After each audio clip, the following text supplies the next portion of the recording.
Now let's go through a couple of practice problems. In these first two problems, you will be given an NMR spectrum and asked to match it to a set of molecules that have been provided. So it's more of a matching type of question. Now the general approach that I would recommend taking is using the process of elimination. So first, you're going to eliminate the possibilities by looking at the number of types of hydrogen.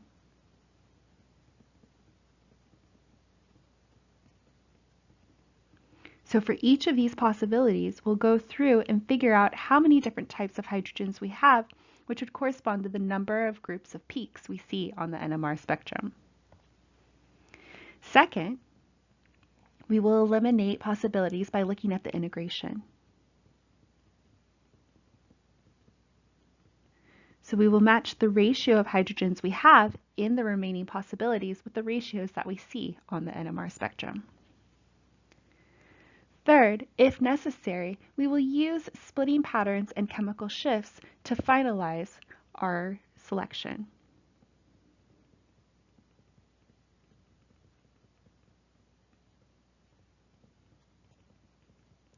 So first thing I'm going to do is I'm going to determine how many hydrogens we have in each of these molecules.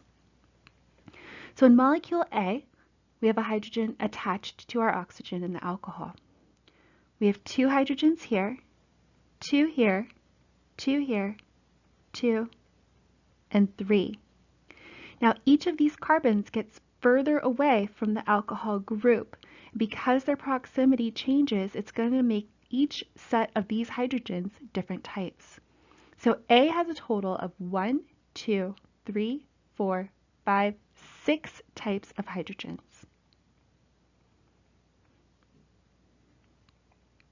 With B, we have 3 hydrogens here, 2, 2, 2, and 3.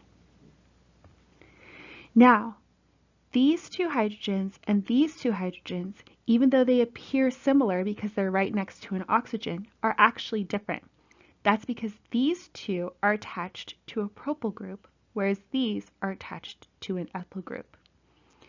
Same with these 3 hydrogens and these 3 hydrogens. So in B, we have a total of 1, 2, 3, 4, 5 types of H's. So far, we have a group of 6 hydrogens and 5 hydrogens. Now, if we take a look at our NMR, we have 1, 2, 3, 4 sets of peaks. So those 4 peaks means we have 4 types of H's.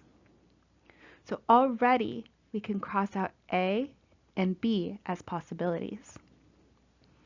Okay, now looking at C, we have 3 here, 2, 2, 2, and 3. Again, these all differ in their proximity to oxygen. So we have a total of 1, 2, 3, 4, 5 groups of H's. And again, we can cross this out as a possibility. For D, this is a symmetrical molecule. So these 3 hydrogens and these 3 hydrogens are all one type. These 2 and these 2 are also one type. We have a single hydrogen here, and we also have a hydrogen attached to our oxygen. So in this molecule, we have a total of 4 types of H's, which means that this could be the molecule matching our NMR spectrum. For E, we have 3, 1, 2, 2, and 3, as well as the H attached to our oxygen. So we have a total of 1, 2, 3, 4, 5, 6 H's. And we can cross this out. For F, we have 2 methyl groups with 3 hydrogens, which are identical because they are attached to the same carbon. Attached to this carbon, we have 1 H. We have an H attached to that carbon, an H attached here, and an H attached to our alcohol. So we have a total of 1, 2, 3, 4, 5 H's, which means this cannot be a possibility. And lastly, we have an H attached to our oxygen. We have two methyl groups with 3 H's each attached to the same carbon, so they are the same. Then we have 2 and 3. So again, we have 1, 2, 3, 4 groups of H's. So this can be a possibility. So already we have narrowed down our possibilities to 2 possible structures, D and G. Now let's go ahead and take a look at the integration. So in molecule D, we have a single hydrogen, a group of 2, and 2 plus 2 is 4, as well as 2 groups of 3, which makes 6. So we have ratios of 1 to 2, 1 to 1 to 4 to 6. Now in our NMR spectrum, we have ratios of 1 to 2 to 6 to 3. So those do not match. Now let's go ahead and take a look at the structure here. I'm going to change the colors so we can easily see what our ratios are. We've got our hydrogens attached to our oxygen, the ones attached to the methyl group, the 2, and the 3. So we have a ratio of 1 to 6 to 2 to 3. These numbers match all of the integrations we see on the NMR spectrum. So our final answer is G. So we actually didn't even get to the splitting or the chemical shifts, but we can verify everything that we see with molecule G. Now, in the NMR, we have a single hydrogen that has a single peak that is slightly broad. This is a typical type of peak that you would expect to see in an alcohol. So we would expect to find this as our green alcohol. We have 2 hydrogens here. Now these 2 hydrogens have slightly shifted chemical shifts, so they could be closer to an electronegative atom. Now these are also split into 4, meaning you would expect them to have 3 neighbors. Looking at these blue hydrogens here, you have a group of 2, and they are neighboring 3 hydrogens. They are also fairly close to the electronegative oxygen. So we would expect these 2 hydrogens to match our blue ones. Next, we have a tall singlet peak representing 6 hydrogens. Our methyl groups in total make 6. They also have no neighboring hydrogens on the adjacent carbon. So that matches our red hydrogens. And last, we have 3 hydrogens at the very end. And because they're split into 3, it means that they would have 2 neighbors. So focusing on these orange hydrogens here, they have 2 neighboring hydrogens. They're also furthest away from our electronegative oxygen, so they're going to have the lowest chemical shift. So that would represent our orange hydrogens. In our second example, we are given 5 possibilities as well as an NMR spectrum. Now these boxes here are just showing a magnified version of the peaks that are shown on the spectrum. So these 2 are magnified here, and this one is magnified here. This often occurs when we want to take a closer look at the splitting of the different peaks on the NMR. Now also what's missing on the NMR spectrum here is the integration values. Now we have the integrals associated with the area under each peak. Using these as well as the molecular formula, we see that we have 4 hydrogens. So in our 2 peaks, we have about equal integrals, and our third integral is about twice as large. So we could expect to have a ratio of 1 hydrogen to 1 hydrogen to 2 hydrogens representing the integral values. So these 4 hydrogens would account for the 4 that we have in the molecular formula. Now let's go through the process of elimination by looking at the number of hydrogens in each of these possibilities. So in A, we have 1 hydrogen here and 3 there. This does not match the number of groups of peaks we have or the ratio, so we can get rid of molecule A as a possibility. For B, we have 1 here, and 2 here, so this is a possibility. For C, we have a single hydrogen here and 3 over here, so it cannot be C. In D, we have a single hydrogen attached to the carbon with the bromines. We have a single hydrogen attached right next to that carbon. Then we have 2 hydrogens here. Now, even though these two look similar, they are actually different. One of them is cis to the carbon containing the bromines, the other is trans.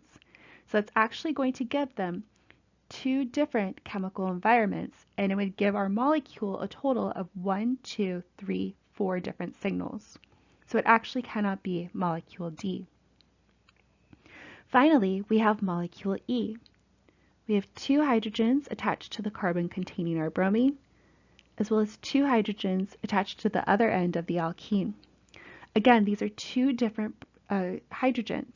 One is cis to the bromine, one is trans.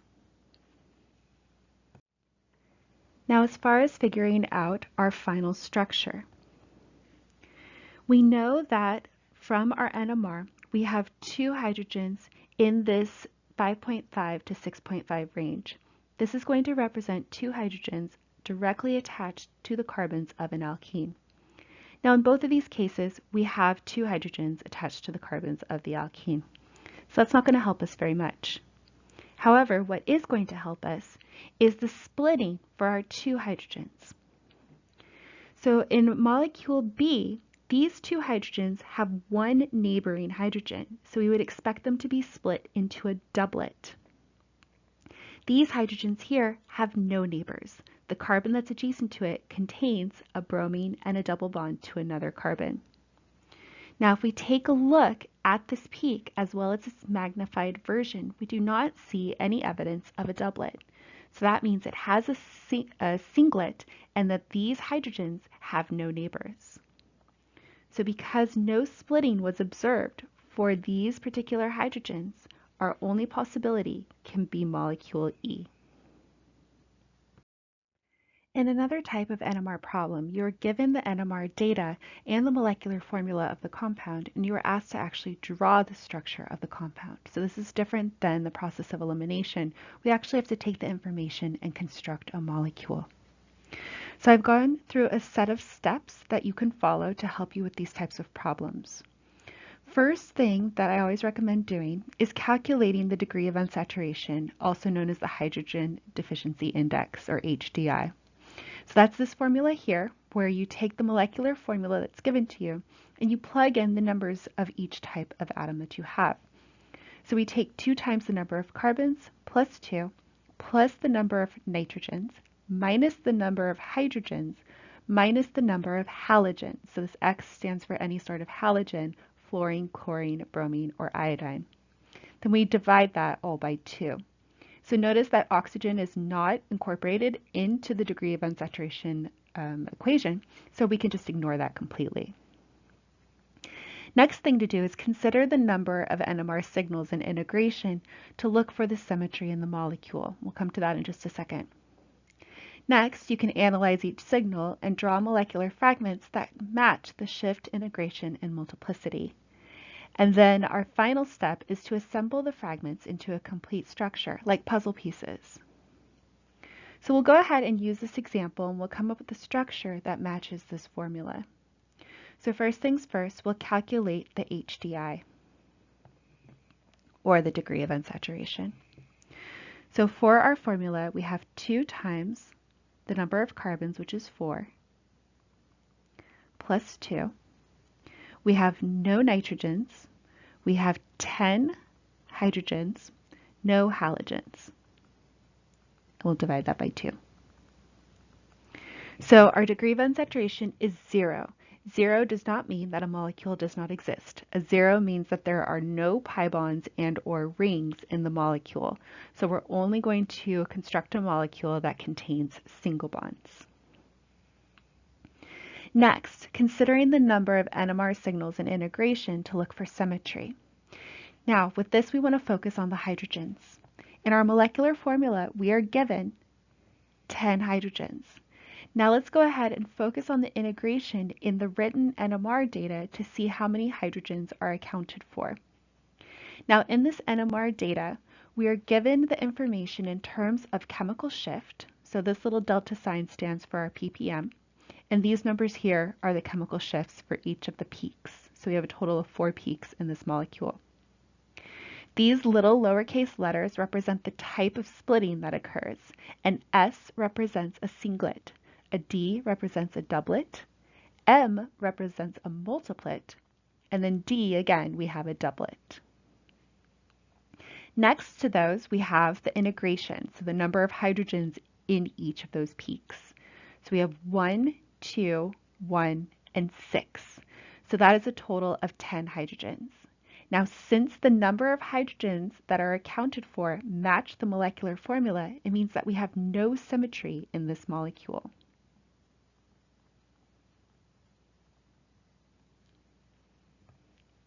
If our molecular formula had more hydrogens than what are accounted for, that would indicate some element of symmetry. Okay, next, we will go ahead and analyze each signal and draw our molecular fragments. So the easiest ones to start with are the integrations that are in multiples of 3. So 3, 6, or 9 represents methyl group. So for instance, this peak here, which is a doublet with 6 hydrogens, indicates that we have 2 identical methyl groups, where each methyl group contains 3 hydrogens each. Now, this is a doublet, so that means that these hydrogens have 1 neighbor. So let's go ahead and draw what that could look like. We would have 2 methyl groups attached to the same carbon, which would make them the same type of hydrogens. Then also attached would be 1 hydrogen. Okay, so this could represent one type of fragment or one portion of the molecule. Okay, next, we have a single hydrogen that is a multiplet. Now, multiplet means that it is split by multiple hydrogens.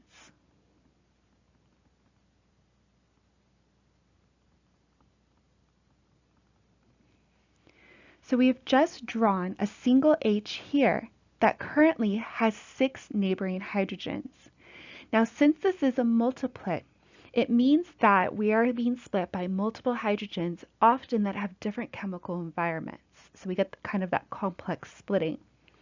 So most likely, this hydrogen also has additional neighbors attached to the adjacent carbon.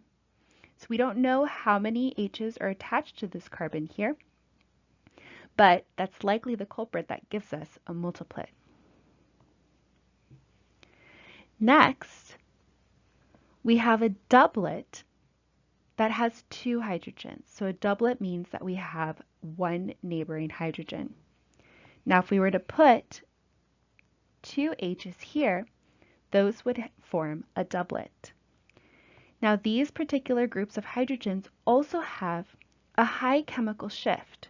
So that means it is likely next to or near to an electron withdrawing group or electronegative atom. Now, since we have an oxygen in this molecule, it would make sense that an oxygen would be near these groups of hydrogens.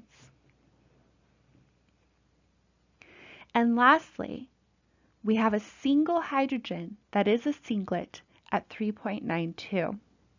Now, we could have an alcohol. Alcohols have no splitting, so they appear as singlets. We also have alcohols come out in a higher chemical shift range of about 2 to 5. So this number falls within that range. So it would make sense to have an H attached to our oxygen. So based on the data that's given to us, this is the most likely structure matching the proton NMR. Now we'll go through a few of the homework problems, starting with Chapter 15, problem number 56. So this says a compound with the molecular formula C4H6O4 produces a broad signal between 2500 and 3600 in its IR spectrum. So I'll go ahead and pause here. A broad signal between 2500 and 3600 in the IR can only refer to the OH of a carboxylic acid.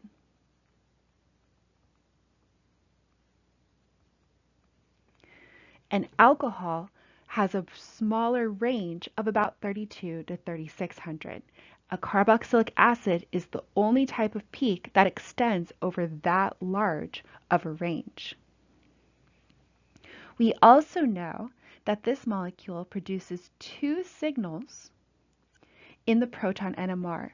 We have a singlet at 12.1 ppm.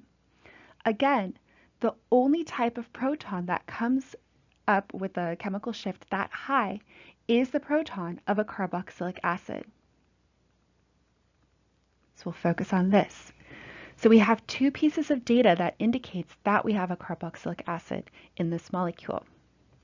Now this has a relative integration of 1 hydrogen. We also have a singlet at 2.4 ppm, and this has a relative integration of 2. So the question's asking us to draw the structure of the compound. So first, let's go ahead and calculate the degree of unsaturation. Now we have 2 times 4 carbons plus 2. We have no nitrogens. We have 6 hydrogens and no halogens.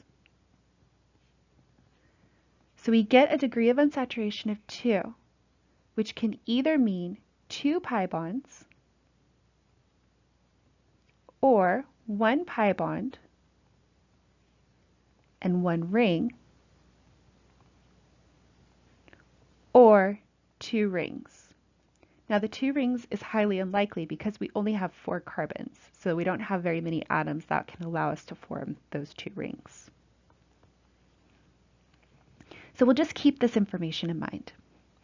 Now next, let's evaluate the molecular formula and the integration values for any sign of symmetry. Now in our molecular formula, we have a total of 6 hydrogens. In our integration, we have an integration of 1 hydrogen and then 2 hydrogens. So only 3 hydrogens are accounted for. Since our molecular formula contains more hydrogens, it means that we have some form of symmetry in this molecule.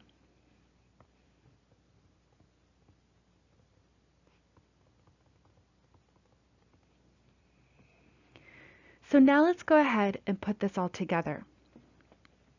Now, if we have a singlet at 12.1 ppm with a relative integration of 1, since we have twice as many hydrogens in our molecular formula, it means really we have 2 hydrogens that would represent carboxylic acids.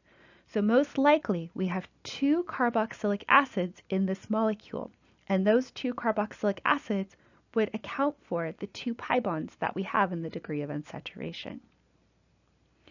Now, carboxylic acids are always going to be singlets. There's never going to be splitting associated with them. So let's go ahead and draw 2 carboxylic acids.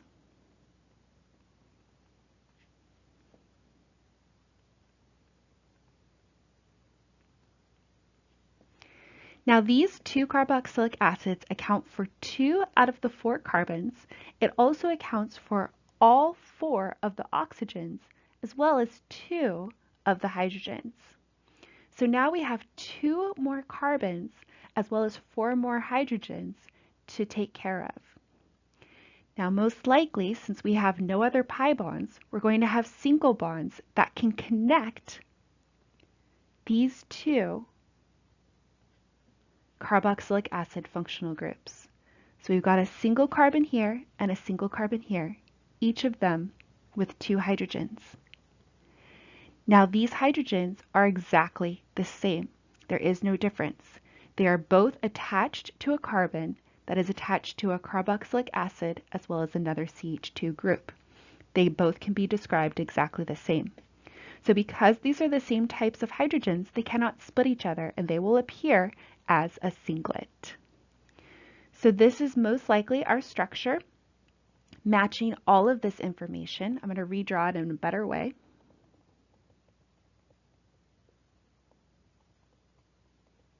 But we get a dicarboxylic acid. Now we'll go ahead and take a look at problem 57A. So first, with our degree of unsaturation, we have 2 times 5 plus 2 minus 10 divided by 2. So we get a degree of unsaturation of 1, which can either mean 1 pi bond or 1 ring. Now taking a look at our information. So for our first bit of information at chemical shift 1.09, we have 6 hydrogens. So remember that multiples of 3 represent various number of methyl groups. So 6 hydrogens means that we have 2 identical methyl groups. Since it's a doublet, they have 1 neighbor. So similar to our first example of these types of structures, we would have our 2 methyl groups with 1 neighboring hydrogen. Next, we have another multiple of 3. So this 3 hydrogens would represent 1 methyl group. And since it's a singlet, it has no neighbors.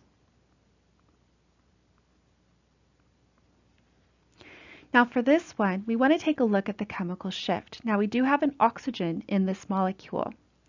Now if this group was directly connected to the oxygen, it would have a chemical shift of about 3.3, which we can see on our proton chemical shift chart. Now this chemical shift is not as high as 3.3. But a methyl group that does have a chemical shift of around 2.1 is a methyl group directly connected to a ketone.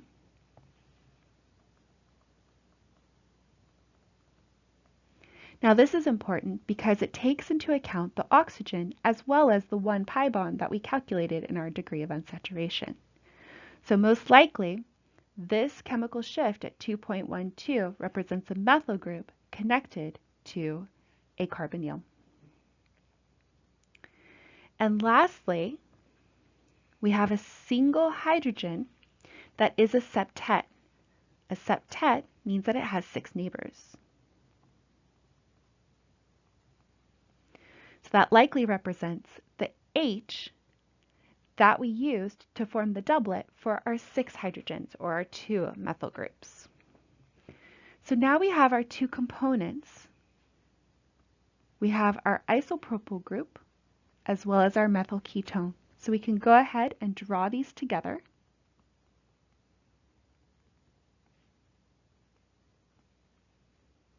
And we end up with a structure that matches the data.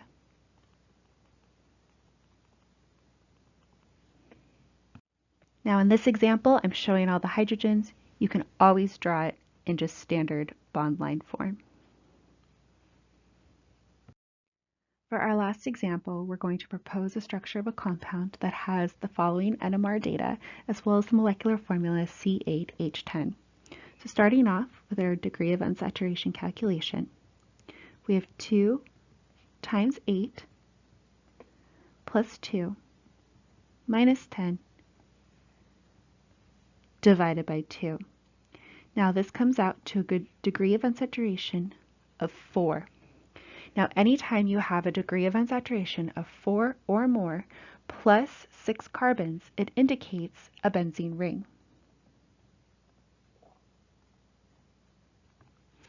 And sure enough, if you take a look at the NMR data, We have hydrogens that have chemical shifts in the 7 to 8 ppm range. This also indicates aromatic protons. So let's go ahead and start with a benzene ring. Now a benzene ring itself is 4 degrees of unsaturation since it contains 3 sets of pi bonds as well as 1 ring. So it has a total of 4 degrees of unsaturation. Now looking at the aromatic protons, we have a total of 5. So that means 5 hydrogens are directly connected to the benzene ring.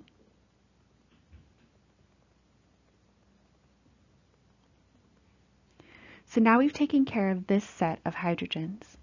So lastly, we have 5 more hydrogens and 2 carbons to take care of.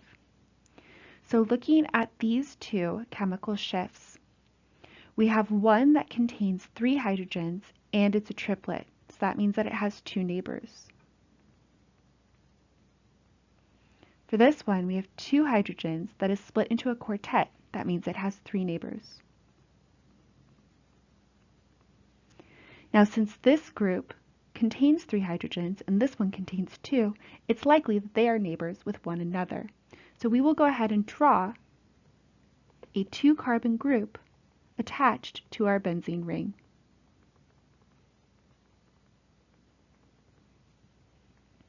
Now we have taken into account all of the hydrogens and all of the carbons in this molecule. Now, if we were to go one step further, it's likely that these 2 would also have the same J values.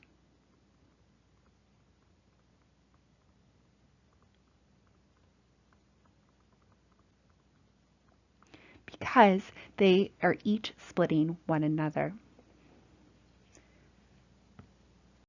So these are the approaches to take when solving NMR data. You can go ahead and try the worksheet as well as your homework problems for more practice problems.